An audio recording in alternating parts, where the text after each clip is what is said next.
Okay, that brings us to the top of the hour. So we'll get started. Hi, my name is Peter Ball. I'm a writer, indie publisher, and for the last 3 years, also been a PhD student engaged in a whole bunch of research about serious fiction and the poetics of serious fiction, specifically looking at how the process of writing something as part of a series changes some of our default assumptions about.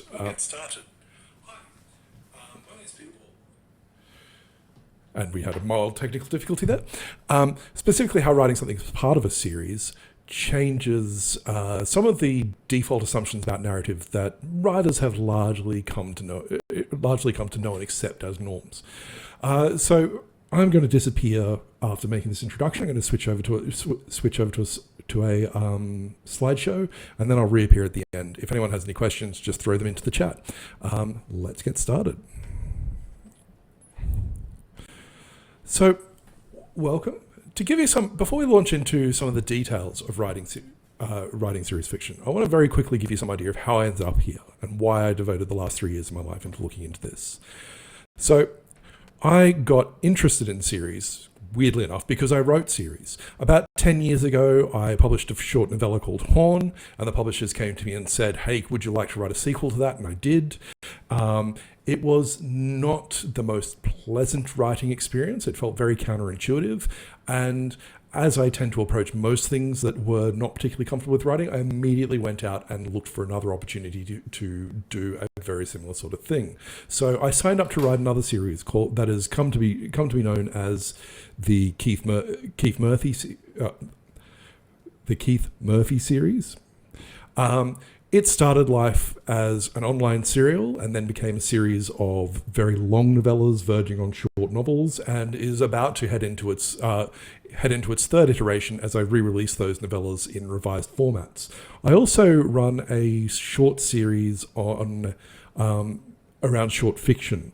So every couple of months I publish a new short story as part of the Short Fiction Lab series, which is essentially a series of tests of writing processes or technologies or approaches, where I specifically choose something to try and then write a story around those themes. But in terms of why I specifically decided to do a PhD about this, there are three really big moments that that actually sort of became the basis of my interest. The first was my own experiences writing series. Like I really hated that process of writing a sequel and then writing an entire trilogy.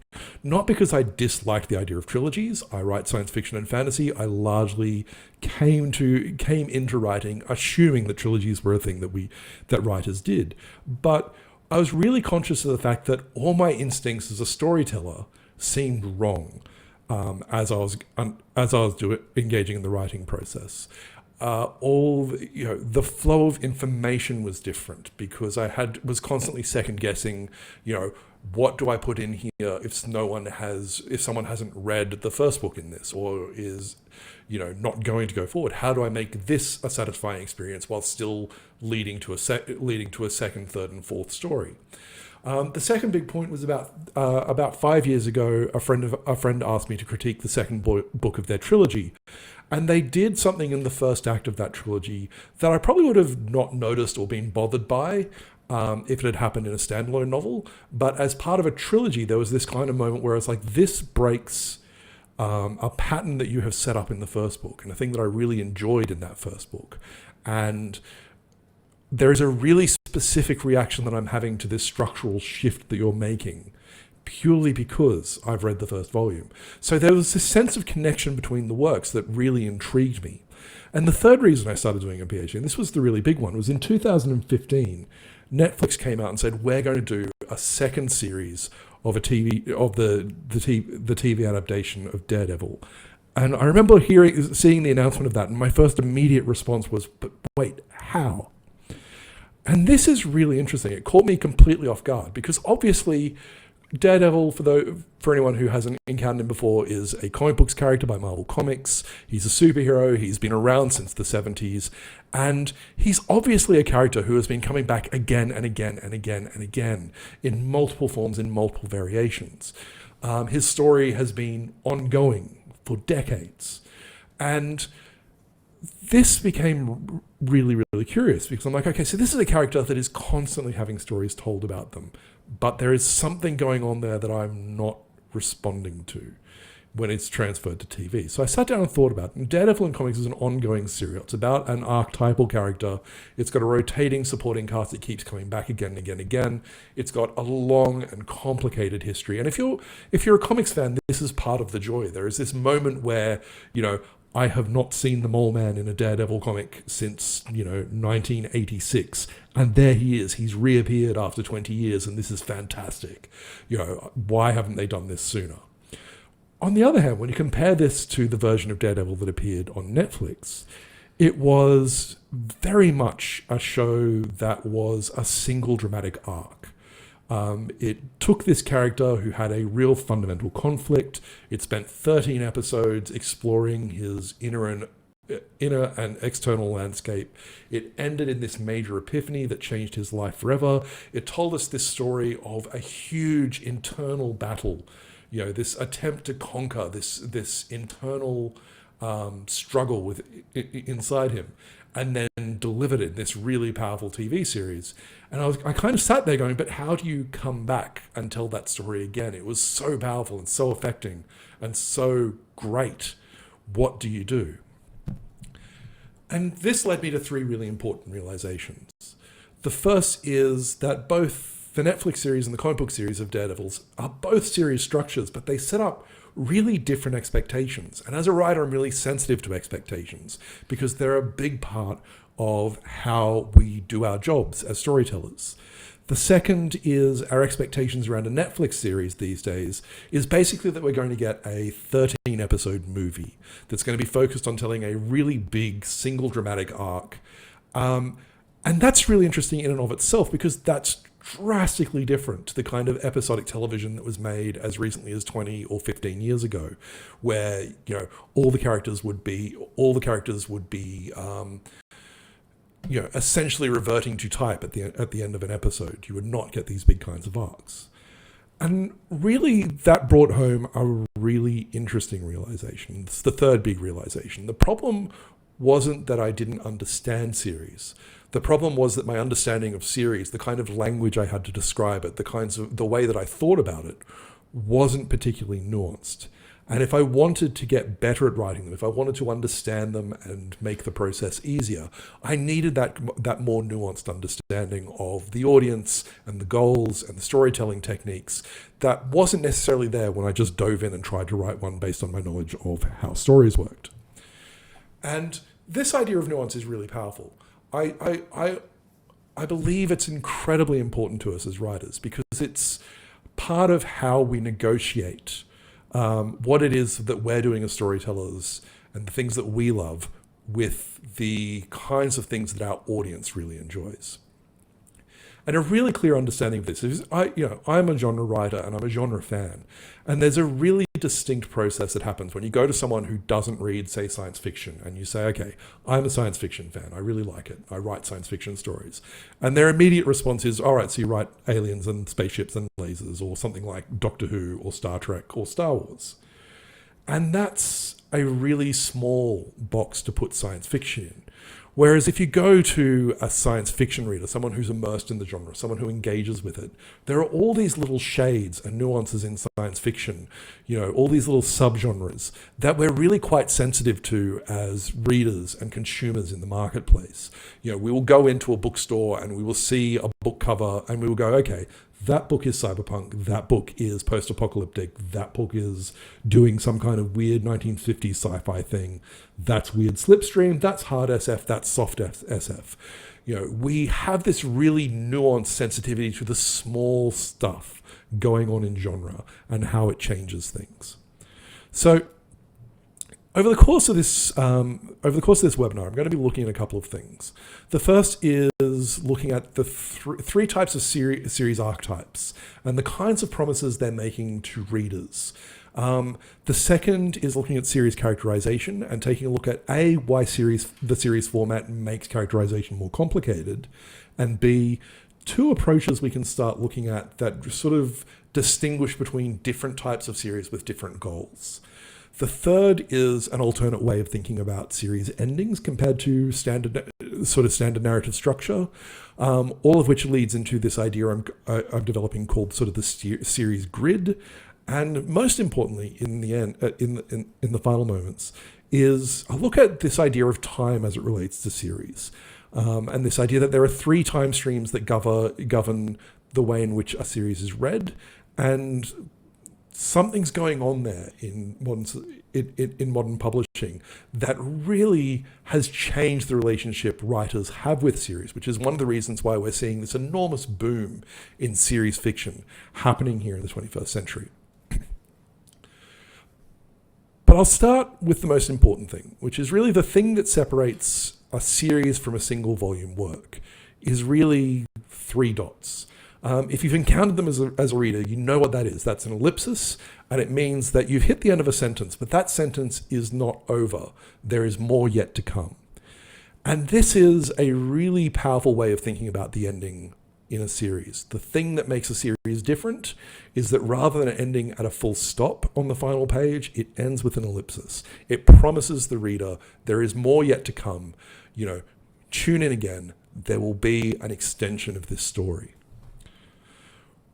But that ellipsis introduces complications to the writing process, because as a writer, you need a satisfying ending for your current story, but you also need to promise the reader additional satisfaction if they come back for an additional story. You are creating a sense of connection with works, which therefore changes the way in which we read them. We have different expectations based upon those connections, but it also introduces questions of information management. How do you, as a writer, cater for readers who have or haven't consumed a previous story or novel? And it also really changes the reader's relationship with a book. This can be incredibly negative. As a sci-fi and fantasy fan, you will inevitably encounter those people who are just like, I will not read a series, or particularly a trilogy, until all the books are out. I don't want to be burned again. Someone will probably throw George R.R. Martin's name out at that point and just kind of go, you know what, the series endpoint is part of the promise there, and I don't want to risk starting a story unless I know that endpoint is there. But it also has really positive connotations. If you have a series that people come to love, there is that promise that there is always another chance to revisit those characters, to go back into that world and encounter that story over again. So there's actually not a lot of study into how series works, but one of the very few people who have really looked at seriality in fiction is a literary critic by the name of Victor Watson, who primarily looks at children's and YA fiction. And he actually has a really interesting taxonomy of series. When he looks at children's and YA, he says there's basically 3 types of series. The first of these is the progressive series, which is a bunch of works that are building towards an endpoint. It's a series that says, the order in which you read these books is enormously important. The chronology of this story is all interrelated, and it's all building towards this final dramatic moment at the end of the trilogy, or however many books there are. And this is the kind of series that you're seeing in something like Lord of the Rings and Game of Thrones, that is really progressing towards. And this is very much the way a lot of people think series should be written. If you look at a lot of the advice that tends to go out there, one of the first pieces of advice I got about writing series was like, okay, if you're going to do it, make sure you've got enough story to last several books. And this was kind of weird because it didn't describe a lot of the series works that I loved. And this is where Watson became really useful, because he identified a second one, which is the successive series. So all the books or all the stories feature recurring characters or protagonists or settings, but that character, the development of that character is not the primary concern, and the chronology and reading order is not significant. You're not going to lose huge amounts of meaning if you read things out of order. And you can see that this approach to the series at work in something like Lee Child's Jack Reacher series and Raymond Chandler's detective novels starring Philip Marlowe. They're all a series, you have those recurring characters, but the order doesn't really matter. He also identifies the third one, which is really interesting, which is series that are bound together by format. So there is a common branding a common theme, and they are made recognizable as a series by the brand features, but they aren't necessarily sharing characters in the same way that a progressive or successive series does. And you can see this a lot in certain kinds of YA fiction, like the Goosebumps series. Now, Watson kind of presents these as a taxonomy, but taxonomy, or this idea of, let's classify series as these things, gets really, really messy. A really great example of this. So if we go back about 25 years to 15-year-old Peter, one of his favorite books was R.A. Salvatore's Streams of Silver, which was the second book at the time in his Icewind Dale trilogy. So this is a really weird example. It's very much a progressive series in that trilogy, although I don't necessarily know that it was intended as a second book, planned as a second book when the first came out. I think it may, there's always that question of, did this become a series because the first was successful? But what's become really interesting is, like 25 years later, the way in which that book is presented, the way in which it's marketed, is that it is now book 5 of 23 in the Legends of Drizzt series, which basically strings together a whole bunch of different R.A. Salvatore stories featuring the character of Drizzt Do'Urden, some of which were presented as their own trilogies and have gradually just kind of become this very long marketing category unto itself.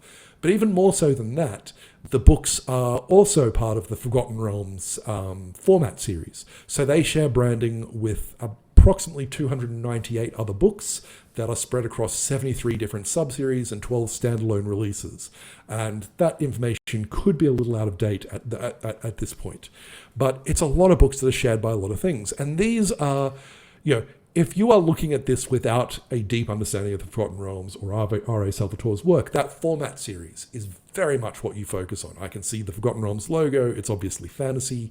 It's part of this big thing. But the smaller aspects, the Legend of Drizzt, the progressive narratives in those trilogies that have gone on to become parts of a longer story, tend to become a bit invisible. So really, when we're talking about series, we're not necessarily talking about a strict definition you can apply, but rather a way in which readers have come to expect things from series, and the way in which writers and publishers present series in order to set up different kinds of expectations. Each of these approaches suggests a different kind of promise to the reader. This is a series that's going to continue on. You need to find all these books and track them down and read them in order. And these days they'll be quite upfront about it. This is book 1 of X, or these are just stories that have, this is part of a series, but read them in any order you want. So that's really the first big thing to start thinking about in terms of series. How does the reader want us? How does the series want us to engage with the ongoing connections? Does it want them to be meaningful, or does it want to pull those back and just have each of these stories stand alone? Each successive one is there as an option if you want to go and consume it. This in turn creates some really interesting things, interesting difficulties around series characterization. So if you've been interested in writing for a while, you've probably found some variation of the 3-act story structure, or the basic character arc. If you haven't, it usually runs something like this. At the beginning of a story, you are introduced to a protagonist who has a fundamental internal problem or psychic wound that they are forced to confront by moving out of their comfort zone. They're shifted away by forces out of their control and into a strange and unfamiliar world where they have to learn to adapt. And they do start learning to adapt in that second act.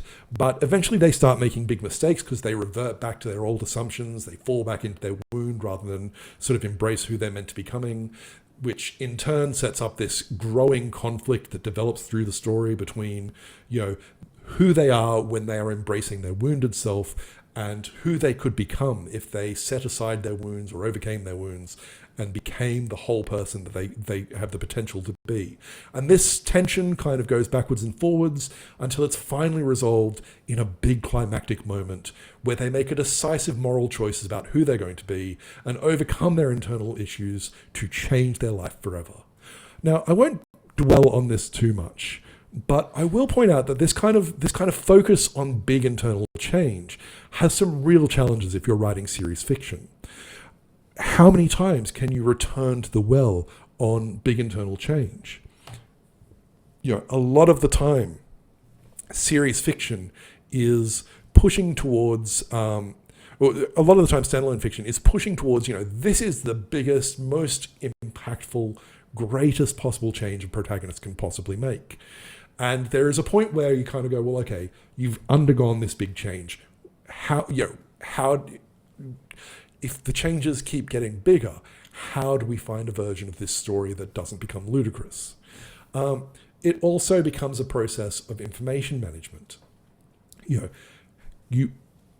How do we introduce this character to this protagonist to a reader in a way where they know all the changes that have preceded them in previous stories before they come to this one?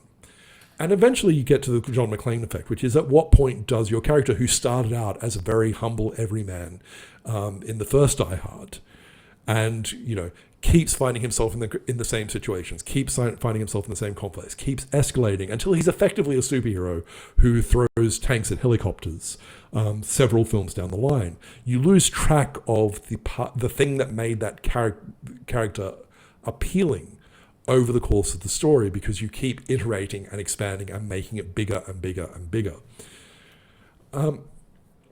So part of the way in which we address this is really starting to think about what is it that makes us care about characters. And I've been teaching writing in various formats for about 20 years. And in every writing class, I've come down and said, okay, the way in which you care about characters is, you make readers care about characters, is empathy. It's at the heart of that 3-act structure, that basic character arc that I was talking about before. We see someone in pain who is forced to go and struggle with that pain and overcome all these obstacles in order to become a better person. And we see ourselves reflected in them. We see ourselves in that situation and we feel for them. All right? And that's really useful when you're writing a standalone story. But when you're moving forward, doing additional stories, it becomes more and more of a challenge. So there is a film theorist named Murray Smith who breaks down this idea of empathy into a much more complex model that's really useful. And he basically says what we think of as empathy is really a collaboration between 3 different effects. The first is this idea of recognition, right? We are able to recognize major and minor characters by the space that they take up in the story, especially when they start making repeated appearance and establish cause and effect in their behavior and patterns that flow through. And this is something that has huge implications in series fiction, because you can take a relatively minor character, so someone like Violet McGee in the Raymond Chandler stories, who is basically, in the vast majority of the stories that Raymond Chandler wrote starring Philip Marlowe, is largely there as a kind of plot device. He appears for a scene and says a few things and starts the job and then disappears for the rest of the story. But over the course of 5 or 6 stories, particularly if you go back to Raymond Chandler's short fiction, he starts to become more and more recognizable. There's established patterns of behavior that's really significant when he starts defying those patterns of behavior, when he gets this kind of feature role in one of the stories and takes on more nuance as a character. So recognition is a really big thing in series fiction, because your minor characters who keep showing up again and again and again become more complex, become more empathetic simply by virtue of their repeated appearance. They take on much more significance than they would have if they were just appearing for 1 or 2 scenes in a standalone story. The second thing that makes us care about characters is alignment. How we're positioned as audience members in relation to the characters' actions and their reasons for doing them. How much time do we get to spend in the character's head, hearing their justifications for what's going on? How much do we start to understand the way in which they're approaching things?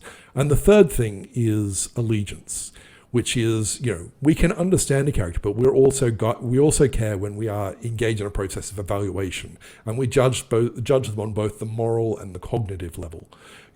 So we may understand why a villain is a villain, but not necessarily ally ourselves with them because they are villainous.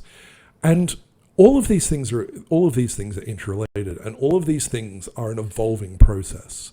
So, you can present us with a character and make them allied over a course of a series, a minor character and make them allied over a course of a series, and then switch them around in later volumes by having them act out of those patterns of behavior.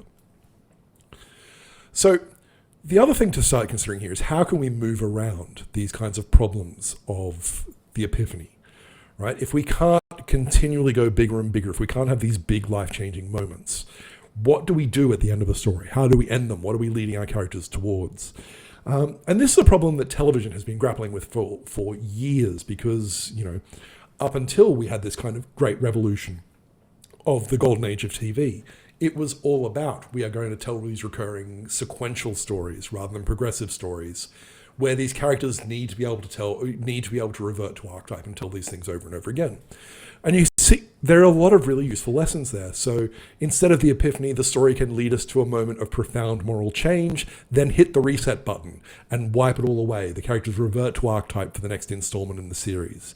It's the effect that South Park gloriously parodied with "Oh my God, they killed Kenny" in its early seasons. It can lead us to a moment of education, in which a protagonist learns a big life lesson. And this is really useful in series starring adolescent characters, or whether they are adolescent by age or adolescent by personality. You can lead us through this gradual moment of seeing them become adult. Step by step by step, they grow more adult at the end of each installment of the series. You can lead us through moments of small-scale transformation in which the protagonist undergoes a smaller epiphany that is building towards a much larger one down the line. So this is a really useful one when writing progressive series. And you can lead us to moments of overhaul in which the character or the world's context is dramatically altered to cast new light on the central question driving the story. Game of Thrones is a really classic one of this. I probably should have put a spoiler warning in, but that idea of, oh my God, they've just killed Ned Stark, at the end of this first book, this character that we've been encouraged to recognize and align ourselves with is suddenly gone. How does this change the central narrative question that's going to be moving this character story forward? What's interesting about almost all of these, with the exception of the first one, is none of them are about the full stop. They're all about what happens next. How does this change, right?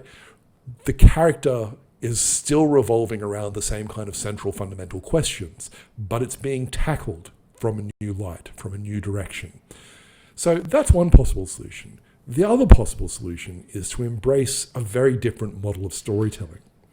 And this is a really useful one. In his 2012 anthology, The New Hero, editor Robin Laws suggested there was this idea of an iconic hero who's a protagonist who rejects character arcs, right? And he put this into contrast to that three-act structure, dramatic, epiphany-driven story that I was mentioning earlier.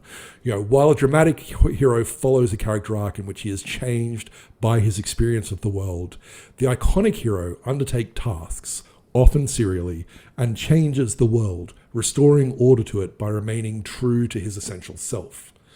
And this is a model of storytelling that has not really been popular, by and large, in contemporary fiction. We're very much in the dramatic mold.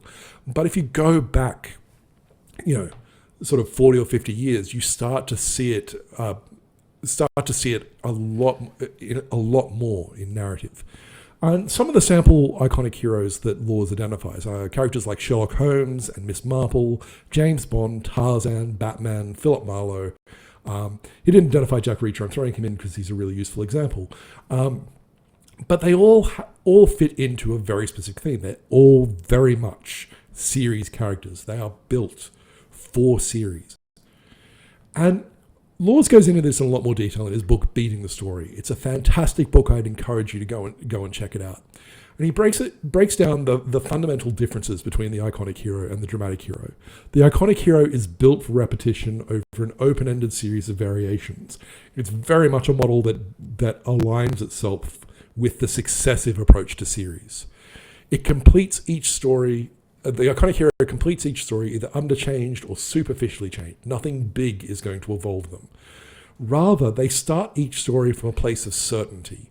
So Sherlock Holmes lives in a world in which, rationality and analysis is very much the way in which he engages with the world around him and can resolve any problem, right? The story is not built around resolving an internal flaw, but rather this character who is very certain that the world operates in a particular way encounters a moment of disorder and uses their particular talents to return the world to a place of order.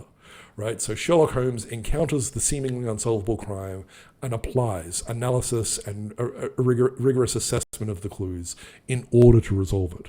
And this is in contrast to that dramatic hero who's built to undergo an emotional transformation, after which their story is over. The end point comes when they resolve or fail to resolve their internal conflict and they encounter a challenge to their inner equilibrium that forces them to undergo a powerful and permanent change. So I know that these do ally themselves with this idea of the progressive and successive series, but I think it could be a mistake to assume that they are automatically the same thing. Rather, they're a lot more interesting as an analysis tool when you regard them as this kind of grid, right? So a story can be certain flavors of progressive or successive and certain flavors of having iconic or dramatic protagonist. And you start to see the different ways in which certain series deploy narrative devices by looking at it in this way.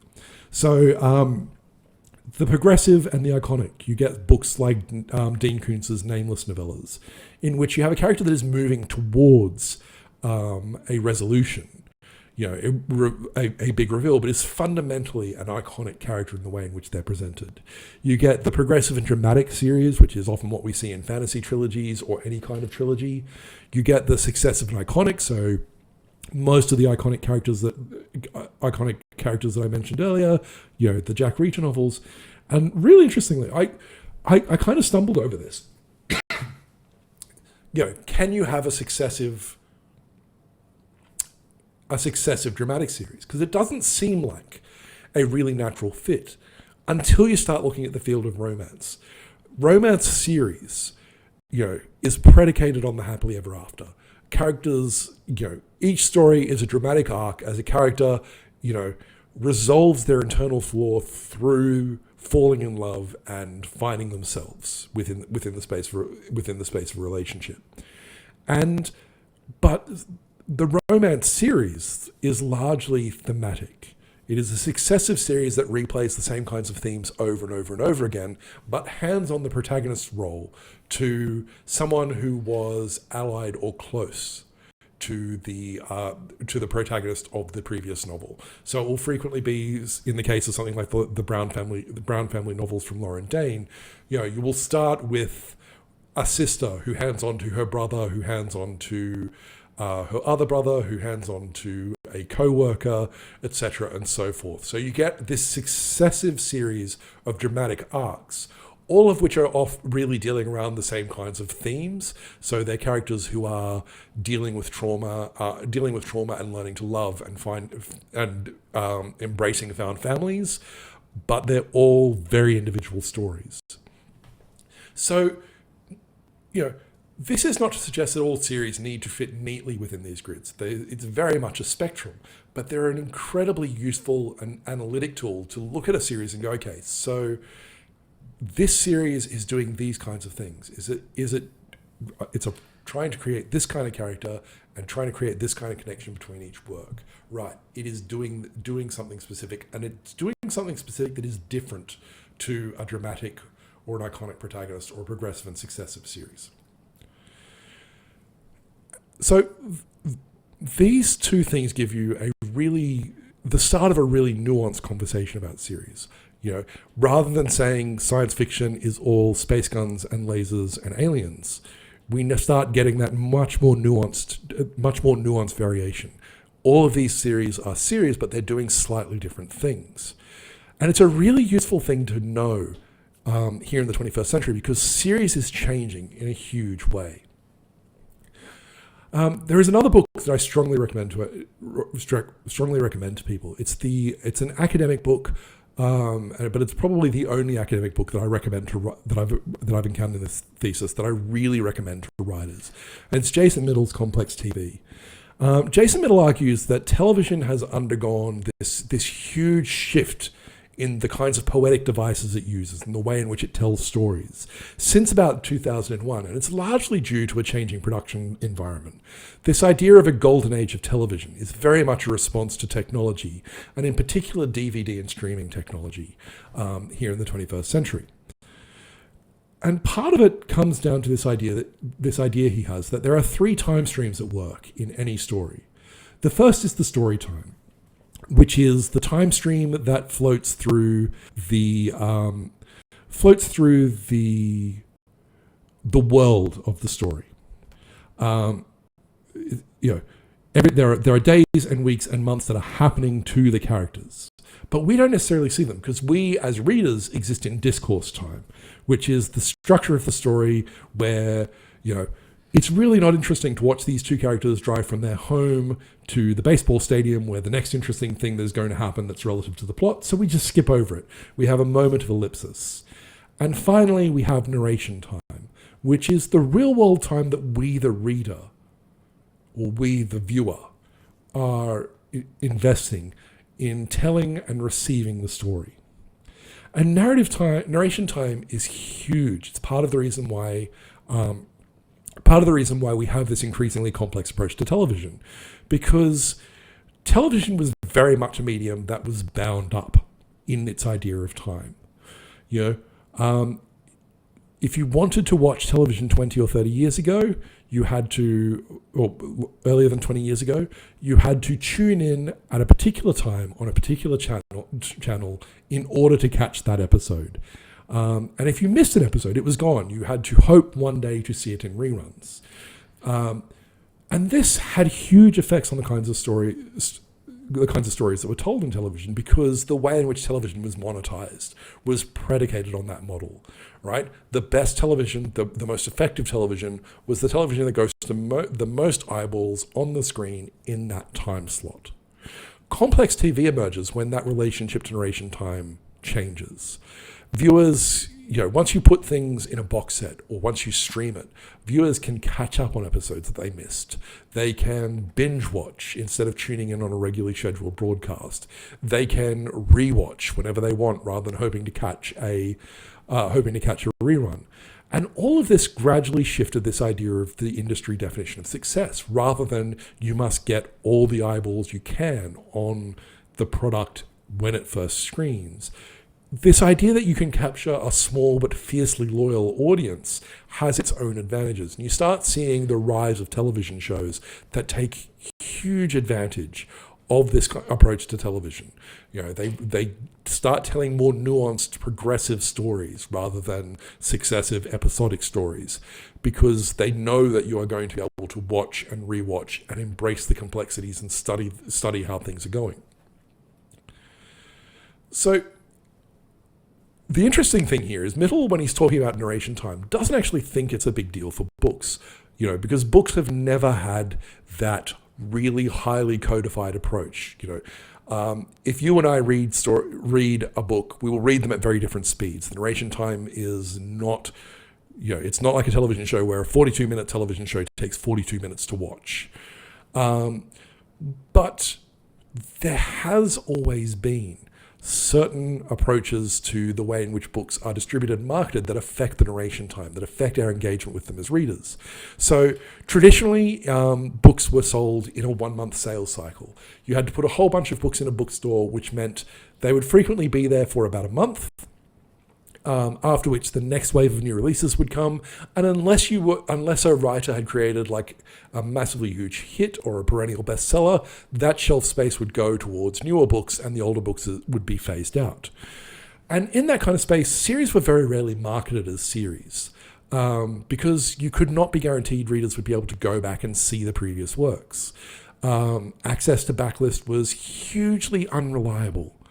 On top of that, the industry itself regulated the kind of approach to fiction. New releases were often a yearly thing, which meant, every time you wrote a series work, you had to engage in that process of managing the reader's knowledge of previous works, because even if they'd read it before, it's been 12 months, you're not sure how much they remembered. As series grew longer, it became more and more prevalent. Again, George R. R. Martin is someone that gets pointed to a lot in this kind of example, where the final book of Game of Thrones will come out and you'll have to reread everything that's happened before in order to remember before you can read the final book, because you need to manage the awareness of previous things. Worse, series had that tendency to be orphaned if early sales weren't strong enough to justify future volumes. Book 2 came out, the sales were not great, book 3 never arrives. Again, that problem to backlists. I was a sci-fi and fantasy reader as a kid. A large portion of my time was spent in secondhand bookstores, searching for the missing volumes because I didn't get it in the month where it was available. And in that kind of space, long-running series were incredibly rare. They did happen, and they often happened to enormously popular writers. It was a dream of any publisher to be able to find a long-running series and maintain it. But for mid-list writers, a long-running series was often punctuated by large gaps between publications or shifting publishers and all these kinds of disruptions rather than a regular release schedule. All of that's changed here in the 21st century. I still remember the great joy the first time I looked at this unfinished trilogy on my shelf. I had two of 3 books, and it occurred to me, and this was about 2008, I could just go to Amazon and order the 3rd book and it would arrive in a couple of weeks. As we had online stores with seemingly infinite shelf space and the introduction of ebooks, you start to see this kind of shift in the narration time of fiction that people have started to apply to series. So a few years back, Jeff Vandermeer's publishers attempted to promote this idea of binge reading in his by releasing his Area X trilogy. All 3 books came out in the space of about 8 months, rather than the traditional yearly release. More recently, you have sort of a bunch of publishing enterprises that are specifically built to take advantage of this, the speed with which books can be released these days. So you have publishers like Serial Box who actively set themselves up to try and replicate the TV model. Right? They do lots of short episodic novellas that can be collected together into seasons, and they replicate the writing models of TV where they bring in effectively a showrunner and a series of writers to act as a writer's room. But you also have companies like Sterling and Stone, which is an indie press, who used a similar sort of approach. They framed their books as, this is episode 1 of season 1, and that approach wasn't just about using the language of television, but really priming the audience's expectations around the way in which they would release work. By using the phrase season 1, it's basically a promise to the reader that these books are going to come out really fast, just like they would if you were watching a television show, and these books are designed to be read as a cohesive whole, just the same way they would if you were binge watching a box set. And these kinds of changes have really altered the way in which people are telling stories and writing series, because all of a sudden long series is becoming increasingly common in the self-publishing space, because it's a really useful thing to be able to go, here is book 1, and invest a whole lot of marketing budget into getting people to read that first book, because it's always on the shelves, it's always accessible, and then so are the other 6 or 10 or 20 books that have been produced in that series. And they just trust that eventually, not all readers will go for all 20 books, but a certain percentage will progress all the way through. And that is a really definitive business model in indie publishing that wasn't available 15, 20 years ago, or not as available, not as effective 15 or 20 years ago. So what these series writers are responding to is very much a narration time issue. They're responding to the reliable and easy access to backlist titles for readers these days. They're responding to the way in which digital production tools make it feasible to rapidly produce and distribute new work. They are working with the knowledge that a series can always be finished. Very much these days with the production tools available. If a writer is not finishing a series, it's not because it's largely because it's not a financially viable choice for them. It doesn't fit into their business plan. It is always possible to finish a series if you have your heart set on it. Increasingly, it's about the breakdown in publishing norms and conventional wisdoms. Because we are no longer going to bookstores that operate in a particular way, people are free to experiment with production models. But most importantly, they're responding to their capacity to frame and support an expected approach to reading, right? By using phrases like season one, by framing things as, this is a long series with multiple books. They can set up and they can suggest that there is an idea of, this is the way we prefer you to read this series.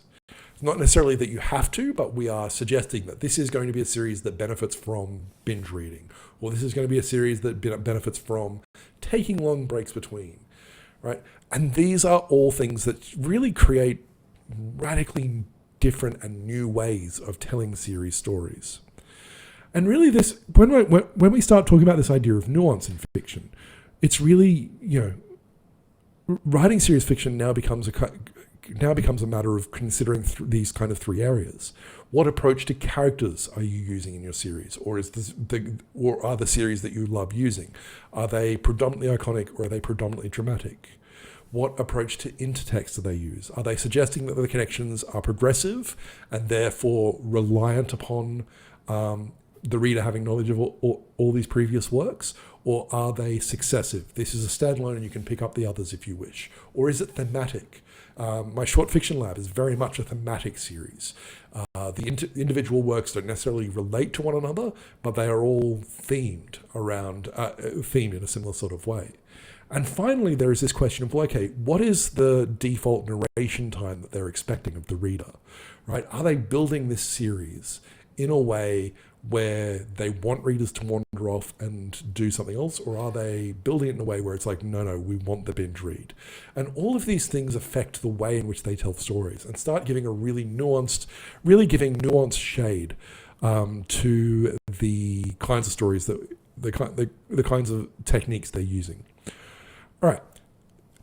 I've been going for about 50 minutes now, so I'm going to wrap up here. It's a really quick introduction. There's a lot going on in the series and a lot of complexity that's there. But this is really about giving you a framework to really start thinking about, what is this series doing and what can I learn? What techniques can I take from it in order to apply to my own work? Does it have similar goals? Does it have similar approaches that are going to be useful? If you've enjoyed this and you want to start talking about those complexities more, I really recommend heading over to my website at www.petermball.com. Sign up for my newsletter. I tend to talk about the kinds of things that I'm researching and thinking about in my weekly mailouts. But you can also head to my website, www.petermball.com/series resources, and I'm going to post a whole bunch of links and resources that I've referenced here. It'll go up in about 24 hours, so give it a day. But I'll also include a copy of these slides, probably a bit better proofread than I've done here. So you can go back and review what's going on here and really start thinking about how to approach them. If you've got any questions, head to that page and ask them in the comments there. I'm always happy to go and talk about this kind of stuff. With that, thank you for showing up. I'm really glad you came, and I'll leave it there. Thank you.